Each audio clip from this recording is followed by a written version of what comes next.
matin pour nous abreuver de cette parole que tu as préparée pour nous ce matin.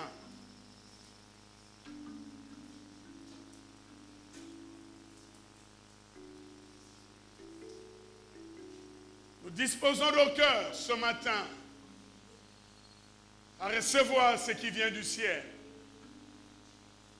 Nous disposons nos cœurs ce matin à être façonnés, modélés, taillés par ta parole.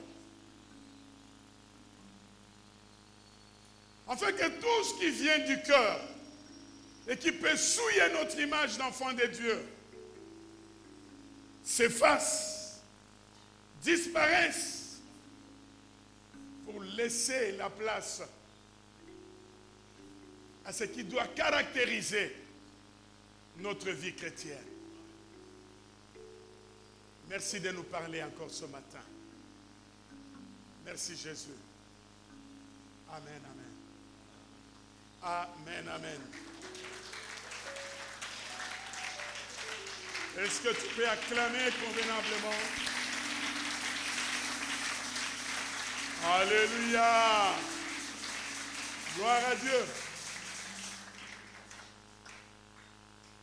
Saluons-nous. Et dis à ton prochain, tu es un brave. Dis-lui, tu es un brave, tu es une brave.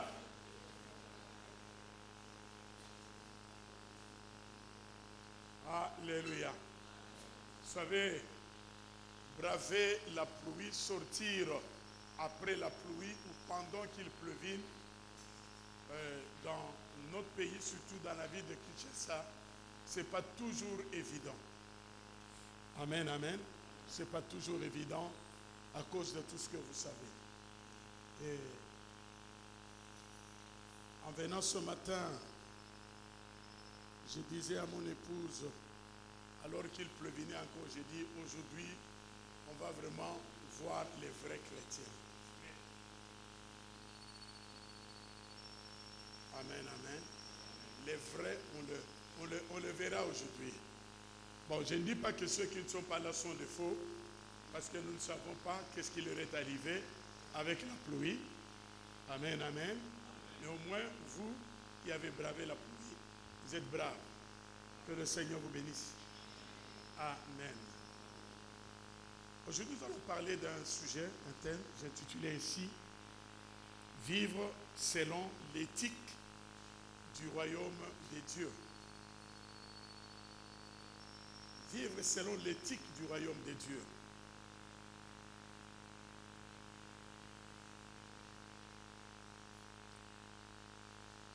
Nous allons lire, il y a beaucoup de textes, c'est vrai, mais notre texte de base,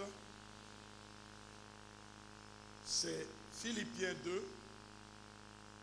Philippiens 2, du 1er au 11e verset. Est-ce qu'on peut améliorer ce son? Philippiens 2, 1 à 11.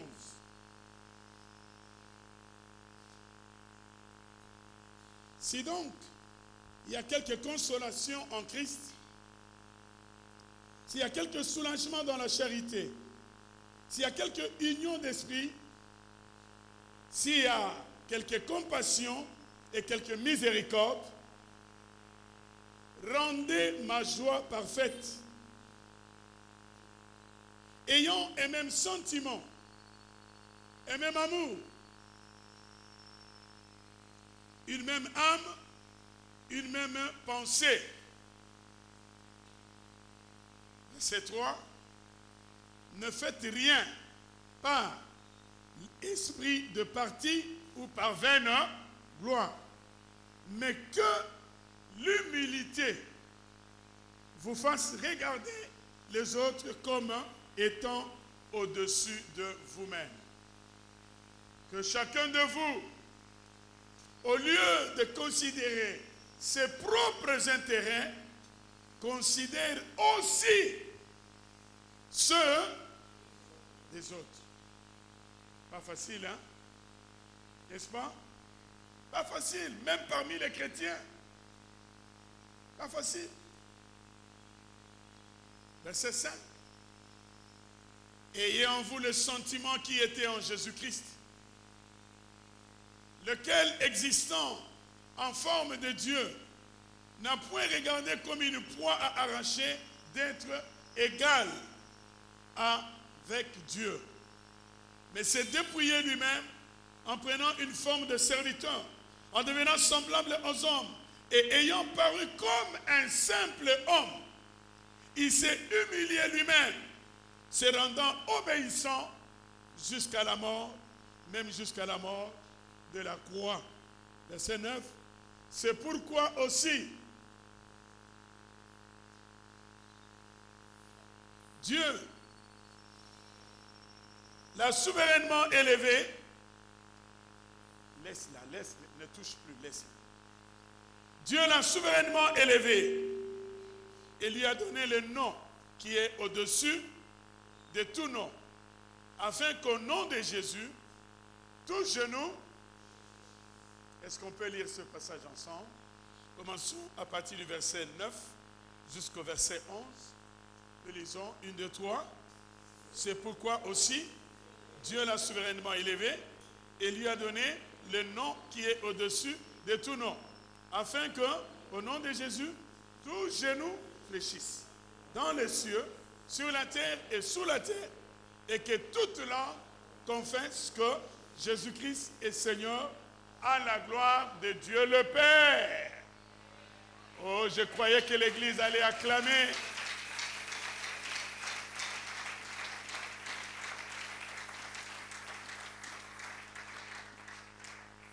Avant même d'aller plus loin, j'aimerais rappeler à quelqu'un que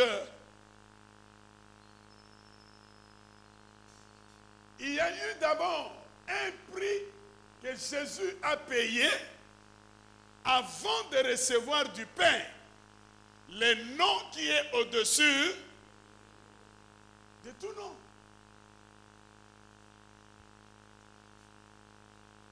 On se contente de dire Jésus a reçu le nom qui est au-dessus de tout nom. Le nom, c'est vrai.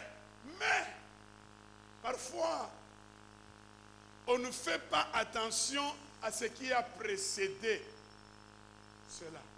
À ce qui est venu avant. Qu'est-ce qui est venu avant que Jésus ne reçoive cette récompense, ce privilège? Qu'est-ce qui a précédé? Qu'est-ce qui est venu avant?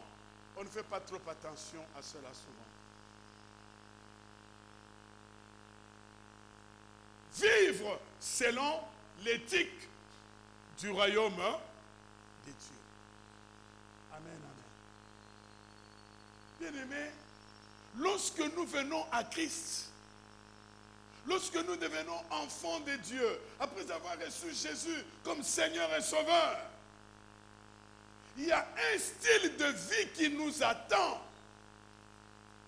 Il y a une façon de vivre que nous devons adopter différente de la vie qu'on menait lorsqu'on était encore païen. 2 Corinthiens 5, 17.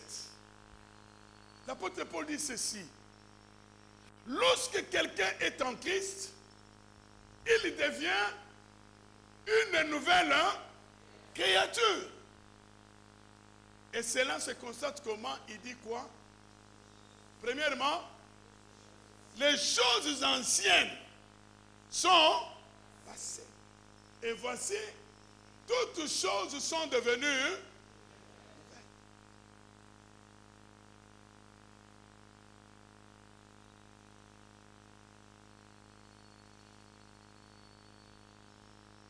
Venir en Christ est une bonne chose. Être né de nouveau, c'est une bonne chose. Brandir son appartenance à Dieu est une bonne chose. Je suis né de nouveau, j'appartiens à telle église, c'est une bonne chose. Mais ce que les gens veulent voir, c'est ce changement de vie. Ce que les gens doivent voir, c'est cette vie nouvelle en Christ. Cette vie nouvelle, différente de la vie ancienne qu'on a menée autrefois. C'est ça ce que les gens veulent voir. Et malheureusement, c'est ce que les gens ont du mal parfois à voir. Les gens ont du mal à voir. J'ai dit, je suis né de nouveau, je suis chrétien, je suis enfant de Dieu, mais les gens ont du mal à voir cette nouvelle vie, cette image de Christ en nous. Les gens ont du mal à voir Christ en nous.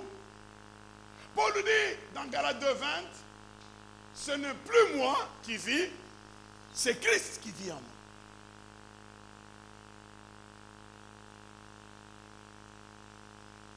Les gens ont du mal, bien aimés. Les gens ont du mal parfois. Notre entourage a du mal à voir cette vie, cette nouvelle vie de Christ que nous prétendons posséder.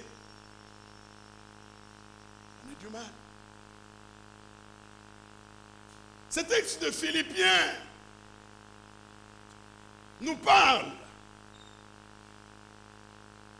de ce que doit être la façon de vivre, la manière de vivre, ce qui doit caractériser la vie d'un enfant de Dieu, la vie des citoyens du royaume de Dieu.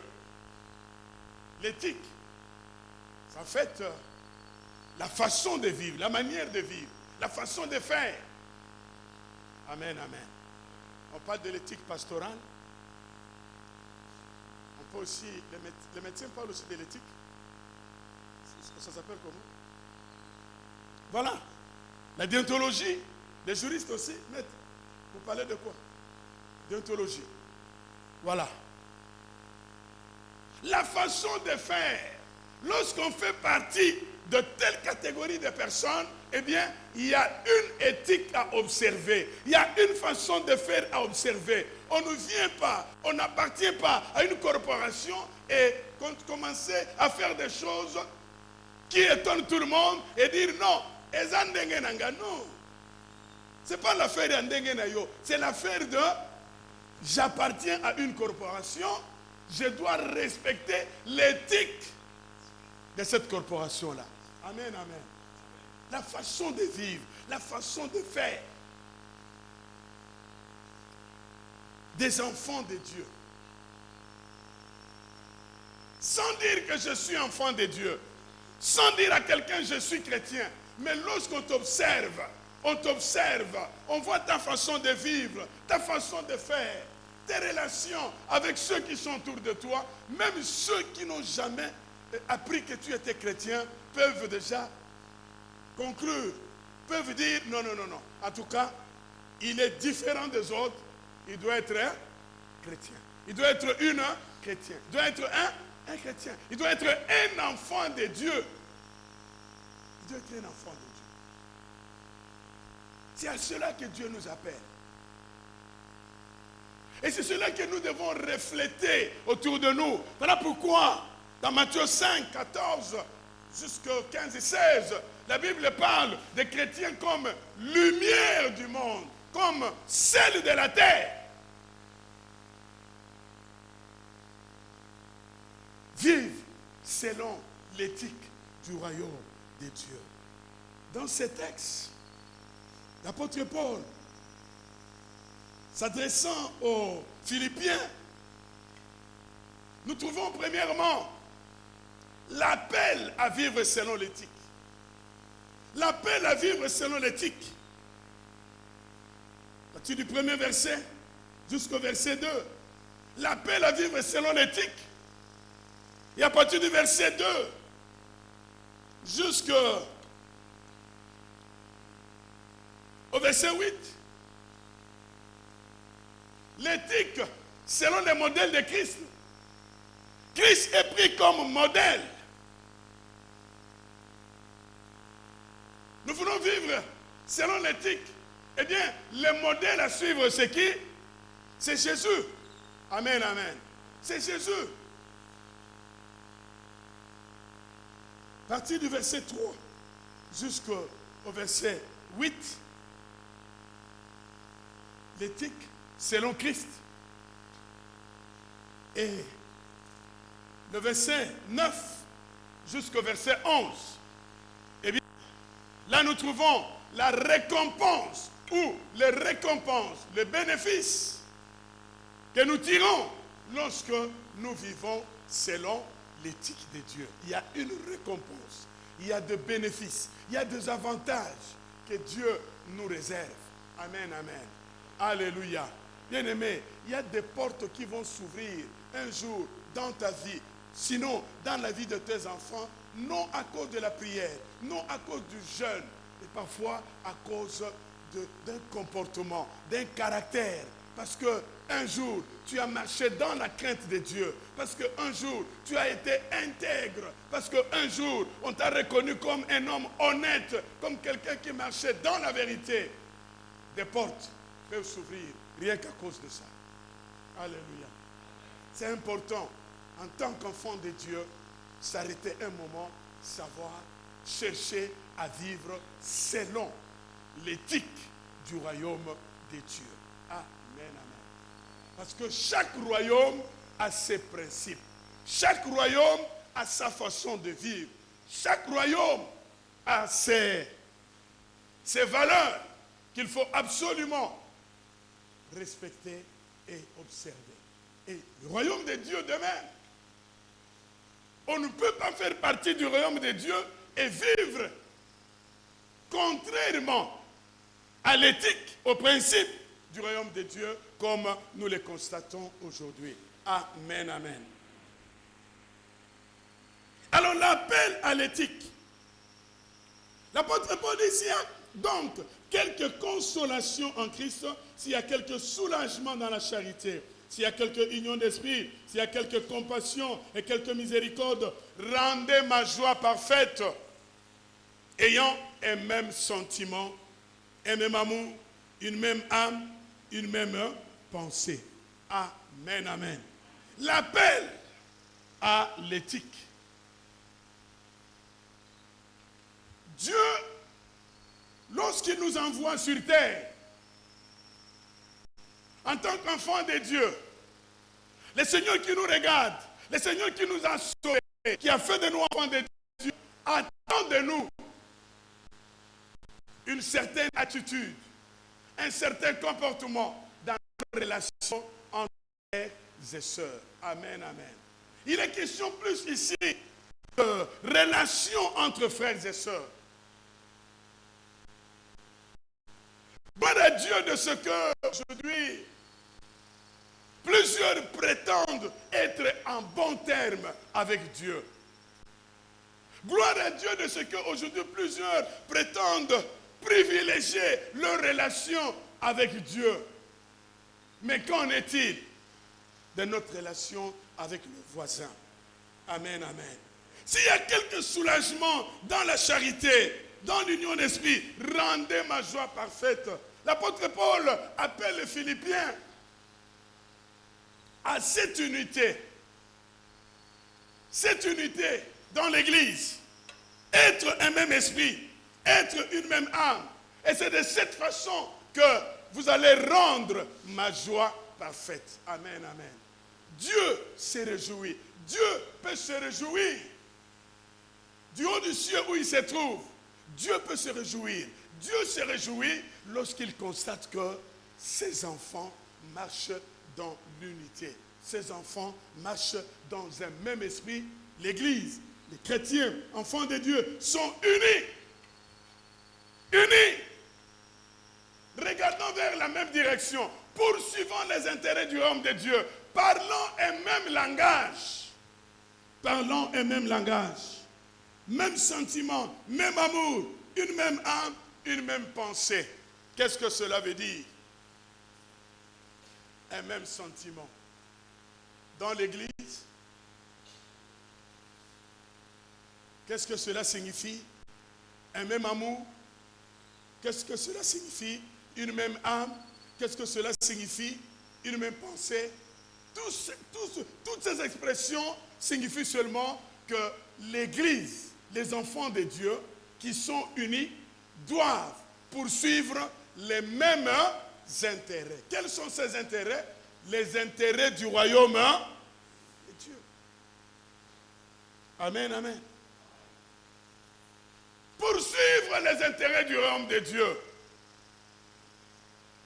Quelles que soient nos appartenances tribales, quelles que soient nos appartenances politiques, quelles que soient nos appartenances, je ne sais pas, scientifiques, ethniques ou quoi, mais lorsque nous venons à l'église, bien aimé, ce qui doit caractériser l'enfant de Dieu, le chrétien, c'est quoi?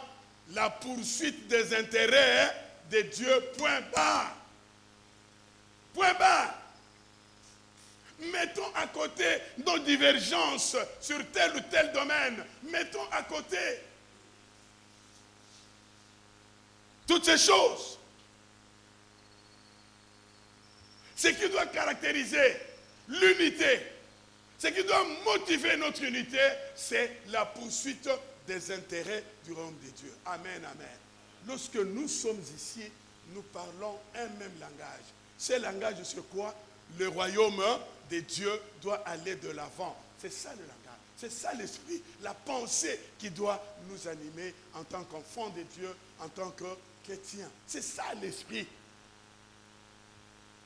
Là, je disais encore quoi? J'ai oublié le terme. Rappelez-moi. Là? Non. L'éthique. Voilà. C'est ça l'éthique. C'est ça, vivre selon l'éthique du royaume de Dieu. Qu'est-ce que nous constatons aujourd'hui? Je le dis à notre honte. Aujourd'hui, dans les églises, on peut trouver une église de multitudes. Mais est-ce que l'esprit d'unité règne, habite au milieu de nous? Est-ce que cette multitude marche selon une même pensée? Est-ce qu'on poursuit les mêmes intérêts? Lorsque ce n'est pas le cas, eh bien, ça va affaiblir. Ça va nous affaiblir. Lorsque les uns parlent de ceci, comme ce fut le cas dans, lisons, ce qui s'est passé à Corinthe, pour voir. Il n'y avait pas l'unité au sein de l'Église. 1 Corinthiens, le verset 2.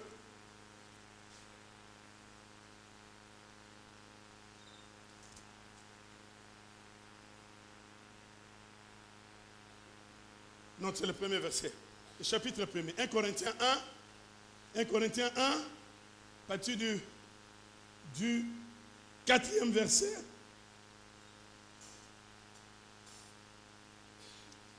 Je rends à mon Dieu de continuelles actions de grâce à votre sujet, pour la grâce de Dieu qui vous a été accordée en Jésus-Christ, car en lui, vous avez été comblés de toutes les richesses qui concernent la parole et la connaissance. Et le témoignage de Christ ayant été solidement établi parmi vous, de sorte qu'il ne vous manque aucun don.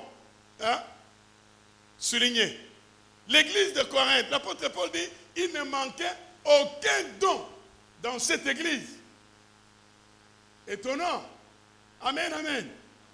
Dans l'attente où vous êtes de la manifestation de notre Seigneur Jésus-Christ. Il vous affermira aussi jusqu'à la fin pour que vous soyez irréprochables au jour de notre Seigneur Jésus. Dieu est fidèle, lui qui vous a appelé à la communion de son Fils, Jésus-Christ, notre Seigneur. On peut passer le verset. Oui, le verset 10. Je vous exhorte, frères, par le nom de notre Seigneur Jésus, à tenir tous un même langage et à ne point avoir, quoi? Des divisions techniques. Est-ce qu'on peut nous balancer ce texte? Il y a un problème là-bas. 1 Corinthiens 1 à partir du verset 4. Je vous exhorte, frères, par le nom de notre Seigneur Jésus, Christ, à tenir tous ce même langage et à ne point avoir de divisions parmi vous, mais à être parfaitement unis dans un même esprit et dans un même sentiment. Dans un même sentiment. Dans un même sentiment. Verset 11. Car, écoutez la suite, mes frères, j'ai appris à votre sujet par les gens de Chloé qu'il y a quoi? Des disputes au milieu de vous. Je veux dire que chacun de vous parle ainsi. Moi, je suis de Paul. Et moi, d'Apollos. Et moi, de Céphas. Et moi, de Christ. Christ est-il divisé? Paul a-t-il été crucifié pour vous? Ou est-ce au nom de Paul que vous avez été baptisé? Je rends grâce à Dieu de ce que je n'ai baptisé aucun de vous, excepté Crispus et Gaius. Afin que personne ne dise que vous avez été baptisé à mon nom. J'ai encore baptisé, ainsi de suite. Amen, amen. J'aimerais attirer notre attention ici sur le verset 7. Comment expliquer que dans une église où il ne manquait aucun don, aucun spirituel. L'apôtre Paul dit au verset 7, il ne vous manque aucun don. Tous les dons étaient manifestes dans l'église de Corinthe. Comment expliquer que dans une église où il ne manque aucun don, il y a encore quoi? Des disputes. Comment? C'est pourquoi j'ai l'habitude de dire ici, à côté des dons spirituels, faisons un effort pour montrer aussi les fruits de l'esprit. Amen, amen. L'équilibre n'est possible que lorsque les dons sont accompagnés de fruits. C'est là où il y a équilibre. J'ai les dons de guérison, c'est vrai, mais j'ai aussi comme fruit l'humilité, pour ne pas m'enorgueillir. J'ai les dons de miracles, c'est vrai, mais j'ai aussi comme fruit l'humilité, la douceur, l'amour. J'opère de miracles par la grâce de Dieu, mais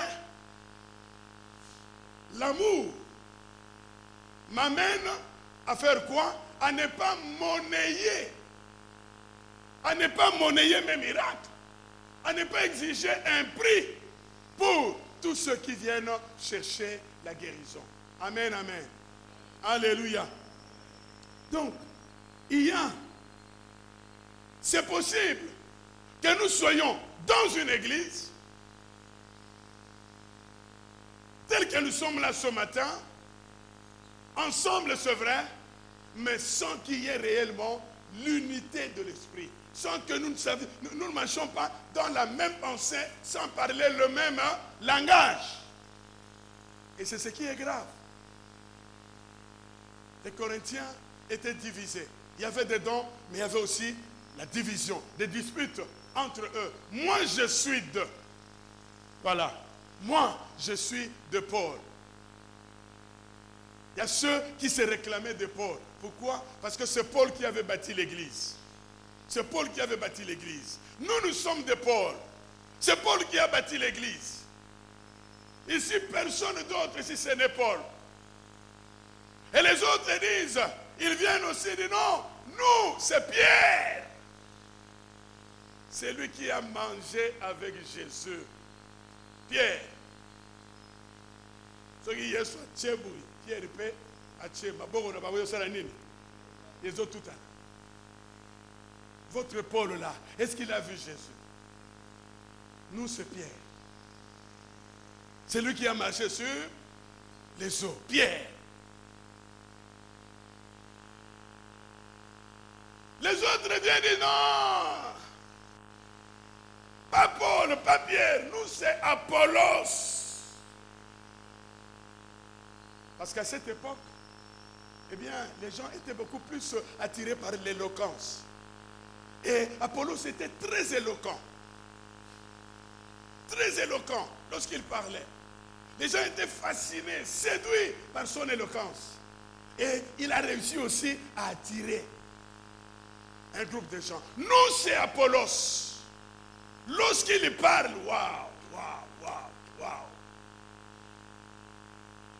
Quelle maîtrise. des langues.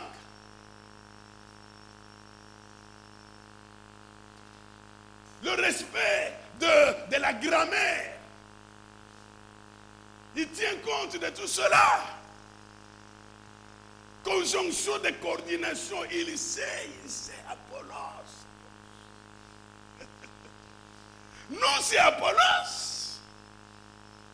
Et notre groupe se réclamait de Jésus. Nous, pas Paul, pas Pierre, pas Apollos, nous c'est qui?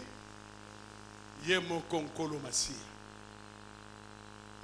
Et là, c'est la catégorie des gens qui ne veulent pas se soumettre à l'autorité que Dieu a établie. Hein? Vous trouvez aussi ce genre de personnes dans l'église. On lui dit non, le pasteur, non.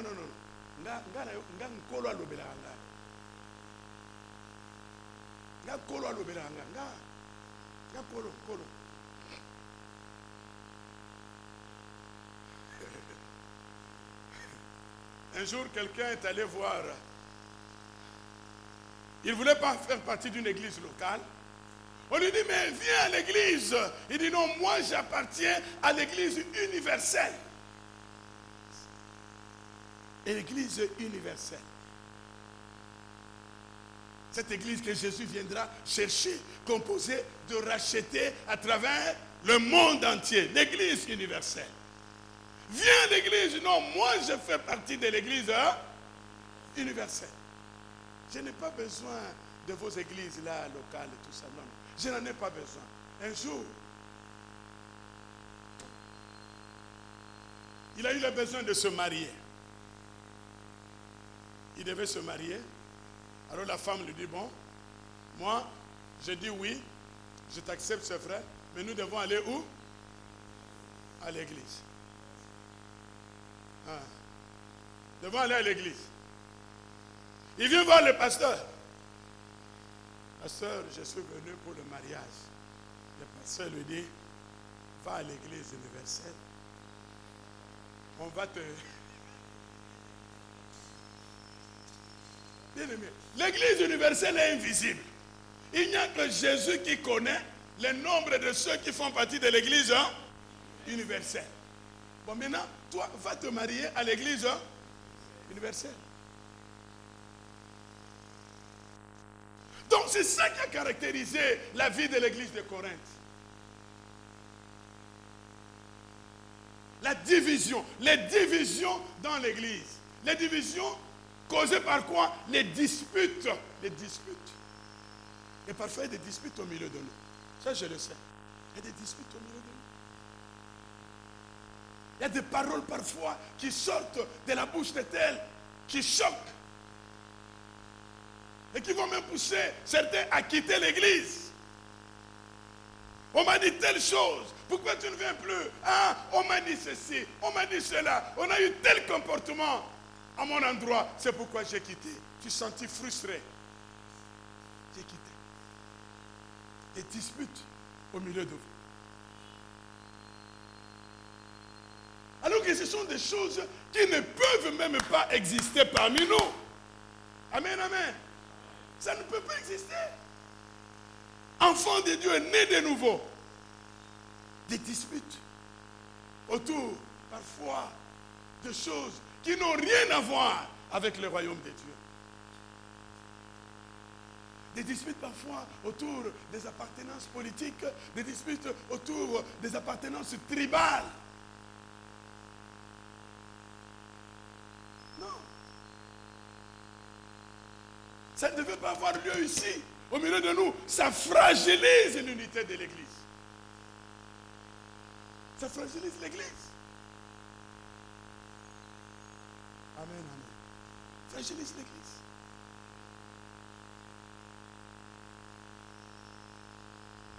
Chacun de nous a le droit de choisir. C'est pas moi. Son parti politique. Chacun est libre de dire, moi, je choisis tel parti. Nous respectons la liberté de choix de chacun. Moi, je suis de tel. Moi, je soutiens tel leader. Il a des raisons qui le poussent à le faire. Mais en tant qu'enfant de Dieu, nous devons comprendre que ce qui doit motiver notre choix, même en ce qui concerne la vie politique, toujours les intérêts du royaume de Dieu. Pas mes intérêts à moi. En tant qu'enfant de Dieu, privilégiez d'abord les intérêts du royaume.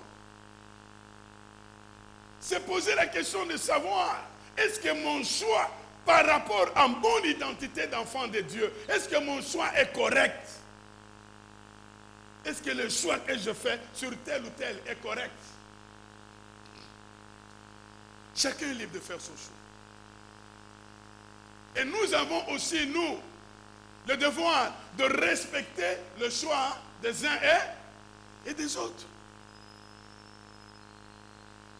Cela ne doit pas nous amener à nous regarder comme chien et chat parce que tel est de tel parti, tel a choisi tel. Non. Non. Non. Lorsque nous arrivons ici, ce qui nous unit, ce sont les intérêts du royaume de Dieu. Amen, amen. L'avancement du royaume de Dieu, nous mettons de côté toutes ces choses étrangères à la vie du royaume de Dieu. Nous privilégions les intérêts du royaume de Dieu. C'est ça qui doit caractériser notre marche. Et c'est ça qui doit nous amener à rechercher l'unité. C'est d'abord ça. Vous savez, lorsque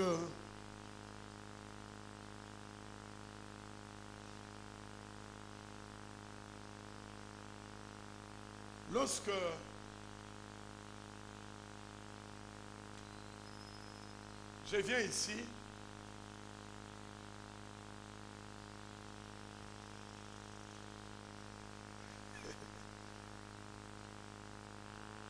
je n'ai pas besoin de savoir tel frère est de quelle province. Etali Nangongaï, ça ne m'intéresse pas. Ce qui m'intéresse, c'est de savoir, j'ai à côté de moi des enfants de Dieu.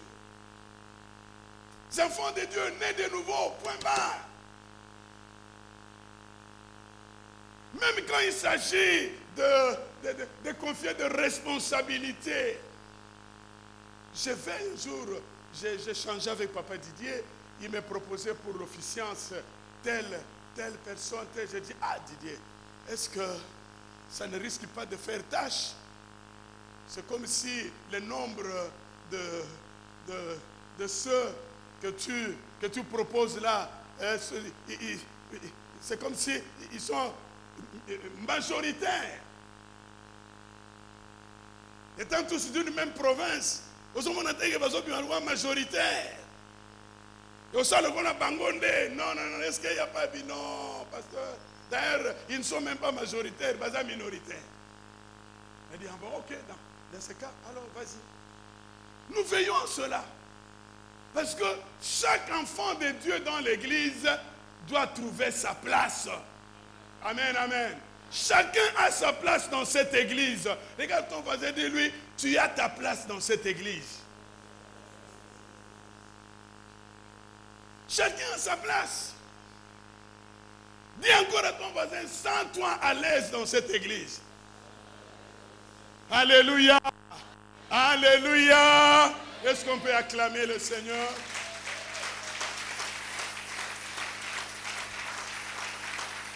Chacun a sa place. Chacun a sa place ici. Alléluia. Chacun a sa place. Vous savez, parfois ailleurs, les gens, qu'est-ce que les gens font? Les gens cherchent et ils pensent se sécuriser. Ils pensent se mettre en sécurité. Non, je dois être entouré de ceux de ma province parce que c'est la sécurité. Fais attention. C'est Dieu qui garde. C'est Dieu qui protège. C'est Dieu qui sécurise. Alléluia. Alléluia. Ceux que tu choisis là pour te sécuriser, parce qu'ils sont de ta province, peuvent se retourner contre toi. Peuvent se retourner contre toi. C'est Dieu qui garde. C'est Dieu qui protège. Dieu qui garde. Dieu qui protège. Moi, je me réveille, je prie pour l'église, je prie pour vous tous. Je recommande l'église au Seigneur. Je prie pour le couple stérile. Je prie pour les malades. Je prie pour ceux qui ont des problèmes. Je prie pour les célibataires qu'ils se marient. 2026, je ne veux plus voir plus de 5 célibataires dans cette église. Pas plus de 5 célibataires. Le nombre doit être réduit. Dites Amen. Le nombre doit être réduit. Je regarde de ce côté ici. On doit réduire le nombre. Vous êtes d'accord avec moi? Hein, Johnny? Le nombre doit être réduit. Alléluia. Je prie, je viens. Le reste, c'est le Seigneur qui prend soin. C'est le Seigneur qui prend soin. Je rentre, je dors, je dors, je dors. Je dors. Je dors. Je dors. Samuel, moi je peux avoir peur de toi. Non. Je n'ai peur de personne ici. Je n'ai pas besoin de garde du corps. Derrière, le pasteur monte sur la chair, il y a quelqu'un devant, et puis des gens avec des biceps. Tokomiwat. Tokomiwat.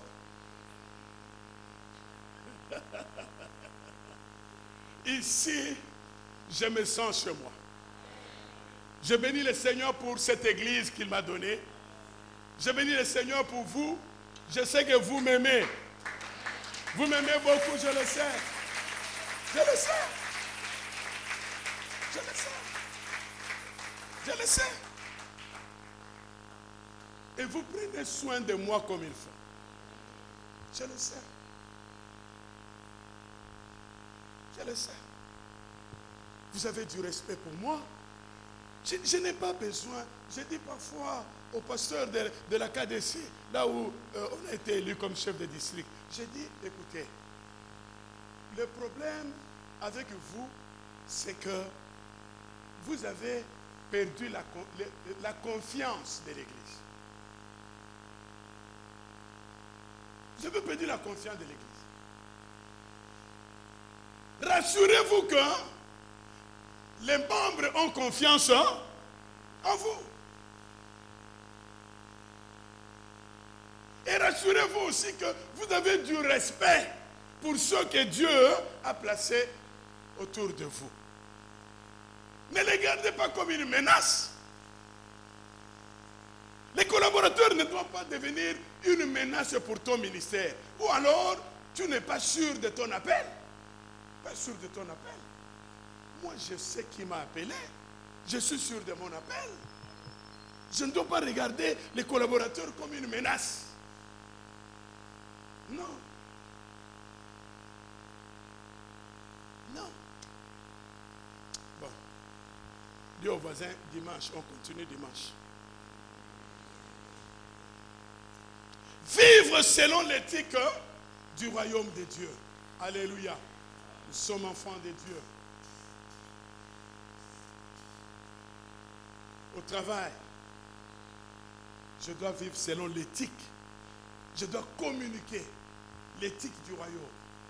Au travail, à l'université, en famille, au quartier. Communiquer l'éthique du royaume. Partout où je suis. Communiquer l'éthique du royaume de Dieu. Même au volant. Dites Amen. Les conducteurs, même au volant. Il faut communiquer quoi?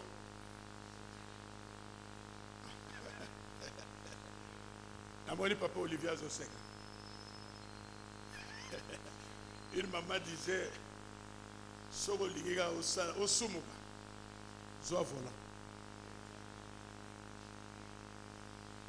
Que Dieu nous aide.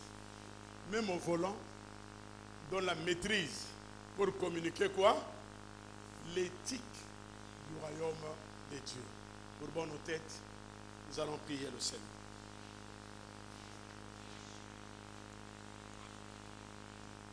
Élève ta voix, prie.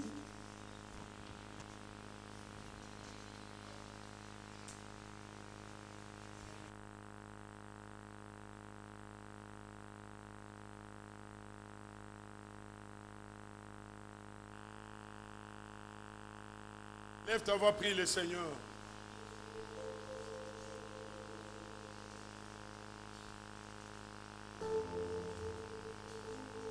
Demande au Seigneur de t'aider à vivre selon l'éthique du royaume. Que ceux qui te voient Christ à travers toi. Que ceux qui te côtoient voient Christ à travers toi.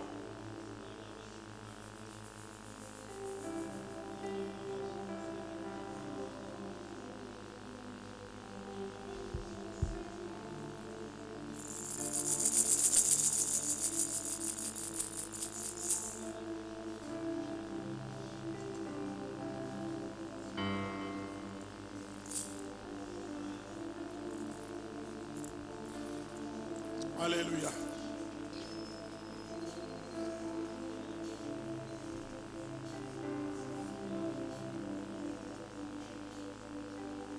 Jésus.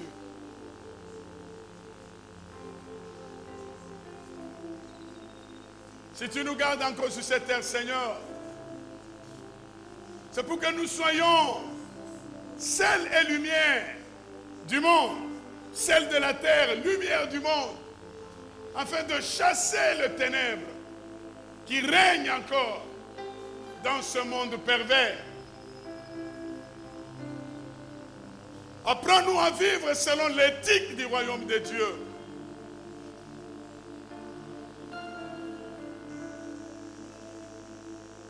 Cette éthique est caractérisée